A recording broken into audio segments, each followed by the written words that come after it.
You're listening to the Catholic Fragments podcast, where we explore the treasures of Catholicism, the fullness of truth revealed in Jesus Christ and His Church.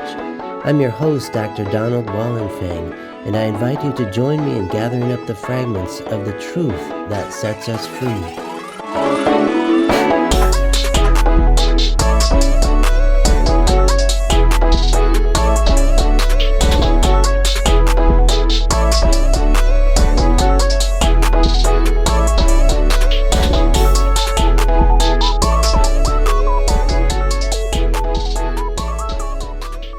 Let us pray in the name of the Father, and of the Son, and of the Holy Spirit. Amen. A reading from the first letter of St. Paul to St. Timothy. This saying is trustworthy. Whoever aspires to the office of bishop desires a noble task. Therefore, a bishop must be irreproachable, married only once, temperate, self-controlled, decent, hospitable, able to teach, not a drunkard, not aggressive, but gentle, not contentious, not a lover of money. He must manage his own household well, keeping his children under control with perfect dignity. For if a man does not know how to manage his own household, how can he take care of the church of God? He should not be a recent convert, so that he may not become conceited and thus incur the devil's punishment. He must also have a good reputation among outsiders, so that he may not fall into disgrace, the devil's trap. Similarly, deacons must be dignified, not deceitful, not addicted to drink, not greedy for sordid gain, holding fast to the mystery of the faith with a clear conscience. Moreover, they should be tested first. Then, if there is nothing against them, let them serve as deacons. Women, similarly, should be dignified, not slanderers, but temperate and faithful in everything. Deacons may be married only once and must manage their children and households well. Thus, those who serve well as deacons gain good standing and much confidence in their faith in Christ Jesus. I am writing you about these matters, although I hope to visit you soon. But if I should be delayed, you should know how to behave in the household of God, which is the church of the living God, the pillar and foundation of truth. Undeniably great is the mystery of devotion, who was manifested in the flesh, vindicated in the Spirit, seen by angels, proclaimed to the Gentiles, believed in throughout the world, taken up in glory. Glory be to the Father, and to the Son, and to the Holy Spirit, as it was in the beginning, is now, and ever shall be, world without end. Amen. Saint Ignatius of Antioch, pray for us. In the name of the Father, and of the Son, and of the Holy Spirit. Amen. Thanks so much for joining me once again on the Catholic Fragments podcast. What a joy to be with you. I'm Dr. Donald Wallenfang, and today I want to feature one of the second generation followers of Christ, Saint Ignatius of Antioch, and just a couple excerpts from among his 7 letters that he wrote en route to his martyrdom in Rome. In particular, an excerpt from his letter to the Magnesians, circa 110 AD, as well as a letter to the Smyrnians around the same time. So in these letters, he has a lot to say about unity in the church. And what is the principle of unity in the church? As we heard in the letter of St. Paul to St. Timothy, the bishop, in Greek, episkopos. The bishop is the center and principle of unity in the church. In particular, the Bishop of Rome, the successor of St. Peter. But before St. Peter was Bishop of Rome, he was bishop of a place called Antioch. And St. Ignatius was the 3rd bishop or patriarch in the city of Antioch after St. Evodius, who was the immediate successor of St. Peter. And according to an account within the tradition of the church, Saint Ignatius was a hearer of Saint John the Apostle and Evangelist. He knew him. He heard him speak and teach. Saint Ignatius is a second-generation Christian who died again circa around the year 110 AD. I know that years ago, when I was really trying to get a clearer understanding, and I still am, I always seeking the clearest understanding of the truth. But even years ago, I'm wondering about, were there bishops in the early church? Were there priests? Were there deacons? Well, we heard in the letter of St. Paul to St. Timothy 3 distinct offices, again in the Greek: episkopos, which can be translated bishop, presbyteros, which can be translated presbyter, or loosely priest, and the third, diakonos, can be translated deacon. So even in the generation of St. Paul, there already were these ecclesial offices taking shape. The second generation, Saint Ignatius, has much to say about these 3 offices, and I'm going to read a couple passages here, which he's using the same Greek language to talk about these different offices in the church.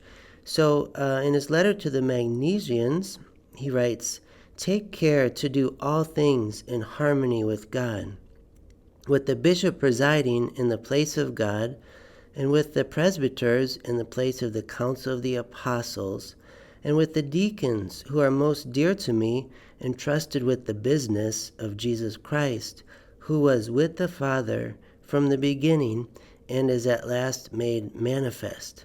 So it's very important for us to study the history of the church. What happened after the book of Acts of the Apostles? What happened with that next generation of Christians? We have much evidence to know what was going on in the church and what exactly they believed about church authority, church leadership, the sanctification of the faithful through the sacraments. It's very evident from Scripture onward. So this passage is very telling. And I want to read another one similar to it from Saint Ignatius's letter to the Smyrnians, where he says, "You must all follow the bishop as Jesus Christ follows the Father, and the presbytery as you would the apostles. Reverence the deacons as you would the command of God. Let no one do anything of concern to the church without the bishop.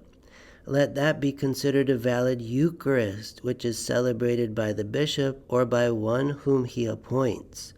Wherever the bishop appears, let the people be there, just as wherever Jesus Christ is, there is the Catholic Church." In Greek, he katholike ecclesiae. So this is amazing to read this language around the year 110 AD. There we have reference to the church as the Catholic Church, katholike, which comes from this prefix kata, meaning according to, and then holos, the whole, the church of the whole world. There's no denominations at this point. There is different liturgical rites, whether in Alexandria, Antioch, Jerusalem, Rome, but the whole church is referred to from very early on, the Catholic Church, the one holy Catholic and Apostolic Church, as will be articulated through the councils of Nicaea in 325 and Constantinople in 381. So what we're doing here in this podcast is a little study in ecclesiology. How is the church ordered, structured, and governed from the beginning? And what's the continuation of that to this day? A doctrine of the Catholic Church, apostolic succession, has happened since the time of the apostles, when they laid hands on other men to take their place. And the office is called episkopos. In Greek, we say in English, bishop. So these are the kind of texts that years ago helped to solidify my faith in the Catholic Church and the teachings of the Catholic Church. I see the continuity of truth from Christ to the present, And a voice like Saint Ignatius of Antioch is very helpful for this. One other passage I want to look at here concerns the Eucharist. And this is also in his letter to the Smyrnians. Again, he's writing this, he's a prisoner, and he's being taken from Antioch to Rome, where he would die in a Colosseum, eaten by lions.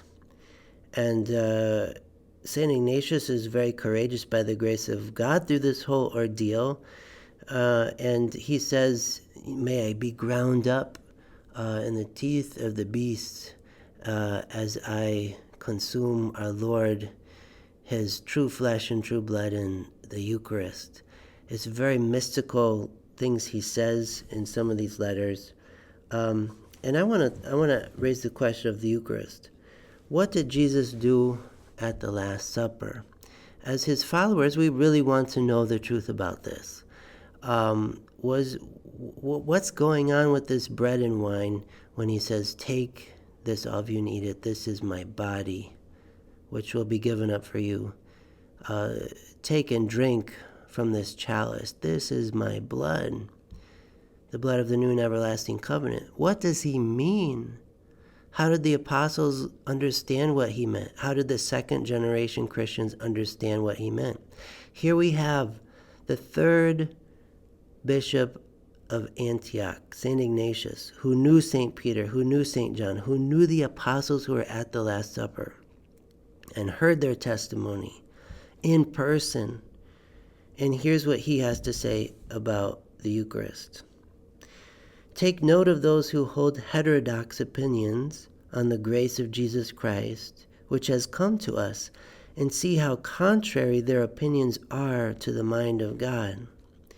So heterodox opinions is not in accordance with the truth. It's off base. Not what Jesus taught, not what he handed on, not what the bishops teach that are guarded by the charism of infallibility and God the Holy Spirit guiding them in all truth. He goes on to say, for love, the heterodox have no care, nor for the widow, nor for the orphan, nor for the distressed, nor for those in prison or freed from prison, nor for the hungry and thirsty.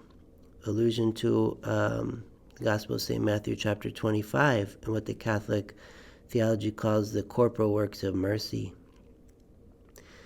The heterodox, those of heterodox opinion, abstain from the Eucharist and from prayer, because they do not confess that the Eucharist is the flesh of our Savior Jesus Christ, flesh which suffered for our sins and which the Father in his goodness raised up again. St. Ignatius is very emphatically clear what he believed, what was handed on to him about this Last Supper that was reenacted over and over in the liturgy of the church, whether in the homes, in the catacombs, that they believed this is the real flesh and blood of Jesus Christ. He says about the heterodox, they who deny the gift of God are perishing in their disputes. It would be better for them to have love so that they might rise again. It is right to shun such men and not even to speak about them, neither in public nor in private. So it's a very dangerous thing in the early church, and even to this day, to profess something contrary to the living tradition of the church, what was handed on from Jesus to the apostles, from the apostles to their successors, and every successive generation since then. This is the truth. This is the truth. We want to get at this truth that sets us free. And I love sharing about Saint Ignatius of Antioch. These are just a couple fragments I wanted to share from his writings to encourage you to read him more. These are accessible online. There's not a lot of writings by him, but these are verified by the best of scholars to come from his mouth around the year 110 AD. We want to know the continuity of faith from Jesus to the apostles up to the present in the church today.